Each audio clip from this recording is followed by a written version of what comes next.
Is, quote, industrial ships too vague of a topic to make a good YouTube video, or too niche to make a successful one? Let's find out.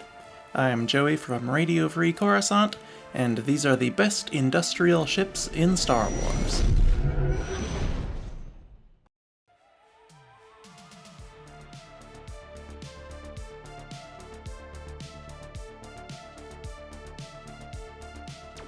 TR-286. I wasn't planning to include any freighters on this list originally, but I think the Sorosub Corporation TR-286 is unique enough to fit in on a list like this. It had a sort of locomotive-esque design that I quite like, which also adds to the industrial feel, and little is known about it, but it was interesting for being completely automated. It could be launched and flown by an astromech droid, or by a rigged scomp-link to mimic an astromech's instructions. We see one used to ferry supplies from Daiyu to an Imperial mining facility on Jabeam. And frankly, that's the perfect use for one of these ships. You can send a large freighter full of supplies to a cargo hub, and then distribute them amongst several of these automated transports to send the supplies out to nearby destinations that don't need enough supplies, or need supplies frequently enough, to pay an organic pilot to do it. It could also be good for very dull, repetitive routes that organics would not enjoy. On top of that, it could also be very useful for trade routes that pass through hazardous areas, or to carry hazardous cargo.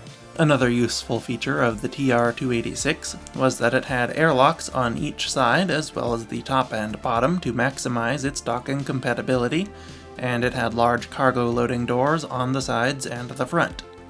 That meant that you could dock or land the ship in virtually any position, and I feel like it would be good for escape pod recovery after a battle or some other task that demands a lot of ships be docked to it at once. It probably doesn't have a tractor beam to guide the pods into place, but as long as they're still functional, they should be able to maneuver themselves. Outfit a couple of TR-286s with a small medical bay and a ton of passenger seating, and include them in your fleet to go rescue survivors after space battles. Granted, I'm not sure if an automated transport would be capable of the complex maneuvering necessary to avoid debris, but if it were piloted by an astromech droid, it should be just fine.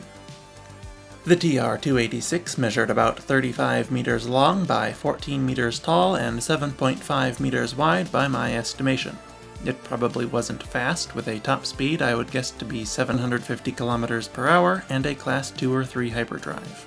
It required 0 crew, other than possibly an astromech, though I don't know if that was required or if it was just used to tell the ship the cargo was loaded and it was ready to depart. It had no official passenger capacity, though I imagine you could probably make a passenger shuttle version that could carry 20 to 30 passengers. I would guess its cargo capacity to be around 100 tons based on its size and the fact that it doesn't need room for crew living quarters, though I could believe as little as 50 or as much as 150 for it. I have no idea what it would cost, but I think 120,000 credits is a plausible guess. Tug 314. If you need to move entire ships around, the Mandal Motors Tug 314 is probably your best bet. These could be seen at numerous starports and space stations guiding capital-scale ships into their docks. They were perhaps most famously used by the Grand Army of the Republic in the Clone Wars, with Haven-class medical stations carrying a pair of these to aid their Pelta-class medical frigates. 2 of these even saved one such station from being destroyed in a collision when a Pelta crew was killed by brain parasites and the ship had to be flown by a single Jedi Padawan. The Tug 314 is one of my favorite obscure ships of all time, a glup shippo, if you will, so it's pretty sad to me that it only appears in one episode of the Clone Wars. A similar, larger tug appears in one additional episode, but I don't like that version as much. I mentioned this in one of my best businesses in Star Wars videos, but the Tug 314 would be great for rescuing ships stranded in space. 2 of these could stop a Pelta frigate traveling at full speed, so even just one should be able to handle most of your average freighters, shuttles, and passenger liners. It would probably be useful for orbital construction too, being able to move large pieces into place during assembly, and towing the finished station or satellite into its designated orbit. The Tug 314 measured 32.27 meters long by about 13 meters wide and 14 meters tall. It was not officially equipped with a hyperdrive, but like I said, it would have been very useful for deep space search and rescue operations if it had one. Perhaps you could add one to it, or maybe Mandal Motors made a version that came with one. Its top speed was unknown, but it has to have pretty powerful engines for pushing ships around, so it might be able to get up to 1,000 kilometers per hour in atmosphere, as long as it isn't pushing anything. It required at least 2 crew, and likely had no passenger or cargo capacity. It was also unarmed, but equipped with 2 extremely strong tractor beam projectors, plus firefighting gear and salvage scanners. Based on its size and capabilities, I would probably price it at around 100,000 credits new or 75,000 used. CT-05 type transport. Of course, the Tug 314 is really only good for moving things around in space. If you want to move them on the ground, you need a crane, and if you want to move them from the ground to space, you need something like this next ship.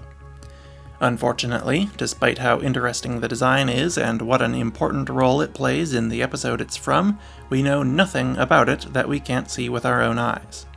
I think it's safe to assume that it was built by Corellian Engineering Corporation, since it was being used on Corellia, and it was able to carry large objects into orbit through hyperspace and even maneuver them into position for assembly into Morgan Elsbeth's Eye of Sion. This level of versatility would make the CT-05 type transport an incredible asset for any company building orbital shipyards, space stations, and more. It would also be good for freight companies looking to haul bulky items that would normally require a much larger ship to transport them internally, much like we see it doing in Ahsoka. It's not super relevant, but I'd also like to mention that I really like how much it looks like a whale. That was some pretty clever foreshadowing for later in the series. Sadly, as mentioned, we know nothing of its stats. I would guess it to be about 75 meters long by 30 meters wide and 25 meters tall, compared to the Phantom II that pursued it. It likely had a top speed of 900 kilometers per hour and a Class II hyperdrive. It was armed with 4 dual laser cannon turrets, and I suspect it probably also had a tractor beam to help stabilize its cargo load, which could potentially be used offensively as well if it was unloaded. The ship probably required a crew of at least 5 to 8, including a pilot, co-pilot, loadmaster, 2 to 4 gunners, and possibly an engineer.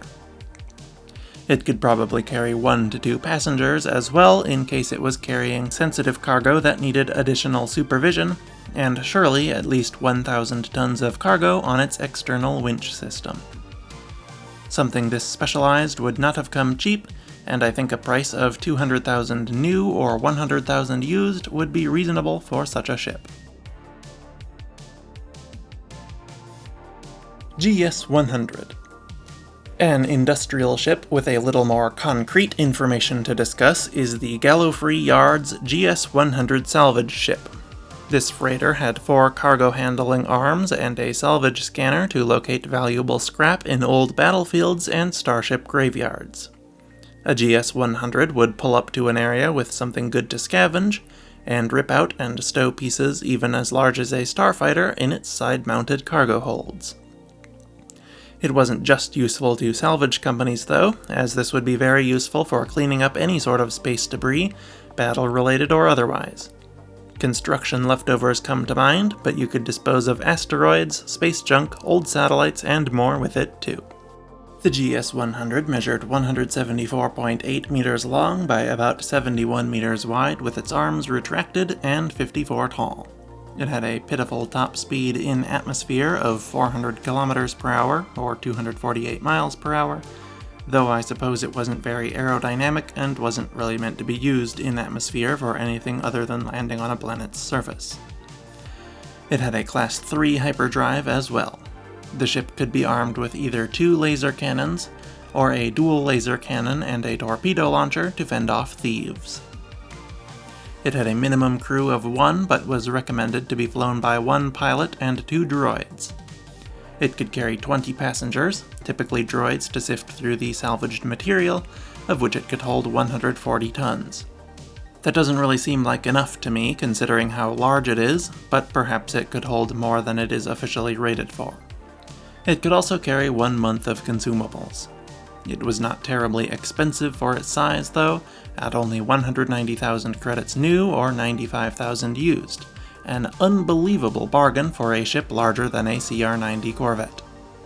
To be fair, I don't necessarily believe that size figure, but we won't get into that today. ICM.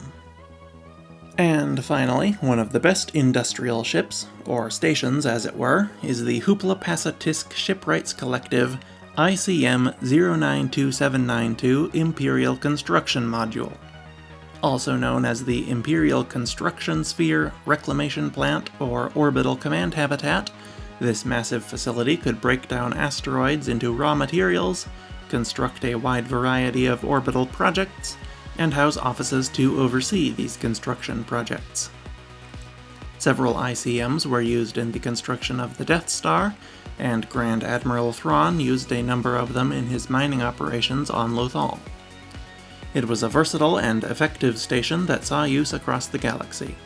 I doubt ICMs were available for sale to the public during the time of the Empire, but they would have surely been popular after its fall, with planetary governments and independent contractors alike clamoring to claim construction spheres to help rebuild after Civil War battles, undo Imperial damage, or just profit off an improving galactic economy. You could use one ICM on its own for a variety of tasks, from mining to construction to scrapping old ships, or if you could get your hands on several, you could probably have a whole industry all to yourself. They were incredibly useful stations. The ICM measured 828 meters in diameter by about 1,250 meters tall. It had a top speed of 100 kilometers per hour and no hyperdrive, though I imagine it could be towed by some kind of barge vessel. It was armed with several point defense cannons and typically carried a few defensive craft as well. It had a docking bay in the center, where it optionally housed a squadron of TIE fighters, a few LAAT LE patrol gunships for both defense and utility purposes, and even 1 to 2 AT-DP walkers to use as additional defensive turrets.